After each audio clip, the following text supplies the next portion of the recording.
একদমই ক্ষুদ্র আকারে বিএসটি স্ট্যান্ডার্ড পানির বোতলজাত ফ্যাক্টরি যারা করতে চান তাদের জন্য আজকের ভিডিও। আজকে আমরা দেখাবো যে একটা ফ্যাক্টরিতে কি কি লাগে। প্রথম হচ্ছে পানি পরিশোধন কক্ষ। পানি পরিশোধন কক্ষের মধ্যে ওয়াটার ট্রিটমেন্ট মেশিনারি থাকবে। এখানে র ওয়াটার ট্যাঙ্ক, তারপরে আয়রন রিমুভাল সিস্টেম, তারপরে multimedia filter, activated carbon system এবং সফটওয়্যার সিস্টেমের মাধ্যমে পানিটি পুরোপুরিভাবে সব কিছু দূর হয়ে চলে আসবে। রিভার্স অসমোসিসের মাধ্যমে পানিটি সম্পূর্ণভাবে মিনারেল ওয়াটার হয়ে যাবে।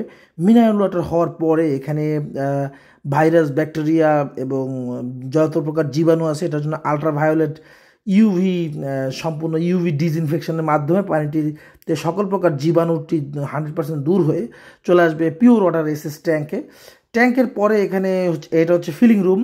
ফিলিং রুমের মধ্যে এখানে পানিটি প্রথমে ছোট বোতল 1/2 লিটার, 1 লিটার, 2 লিটার এখানে প্রথমে ওয়াশিং হবে। ওয়াশিংয়ের পরে এখানে যদি আপনারা কেউ জার পানি নিজেরা হাতে ভরতে চান তাহলে এটা একটা ব্যবস্থা করা হয়েছে। ছোট বোতল ওয়াশিংয়ের পরে চলে আসবে ফিলিংয়ে। এটা হচ্ছে ফিলিং মেশিন। অটোমেটিকভাবে হাতের স্পর্শ ছাড়া, ফিলিং ছাড়া না হলে কিন্তু আপনারা বিএসটি লাইসেন্স পাবেন না। অটোমেটিকভাবে এখানে ফিলিং হবে এবং অটোমেটিকভাবে ক্যাপ লাগবে। এটা অবশ্যই অটোমেটিক হতে হবে।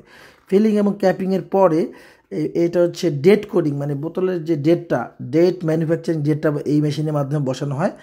আর এই পাশে যে লেবেল লাগানো এবং র্যাপিং করা, এটা হাত দিয়ে করলেও কোনো সমস্যা নেই, আপনি লাইসেন্স পেয়ে যাবেন।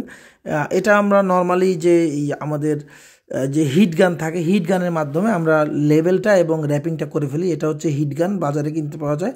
এই হিট গান দিয়ে বোতলের লেবেলটা এবং 24টা করে প্যাকিংটা হিট দিয়ে করা যায়। আর বিএসটি পেতে অবশ্যই আপনার ড্রেস চেঞ্জিং রুমটা থাকতে হবে, যে একটা আপনি যে এখানে করবেন আপনার ড্রেস চেঞ্জিং রুমটা থাকতে হবে। আর 2টা ল্যাবরেটরি, পানি পরীক্ষাগার অবশ্যই থাকতে হবে। মাইক্রোবায়োলজিক্যাল ল্যাবরেটরি এবং কেমিক্যাল ল্যাবরেটরিতে প্রয়োজনীয় যন্ত্রপাতি সহ এগুলো থাকতে হবে। এবং সর্বশেষ আপনার হ্যান্ড ওয়াশিং ফ্যাসিলিটিসটা থাকতে হবে।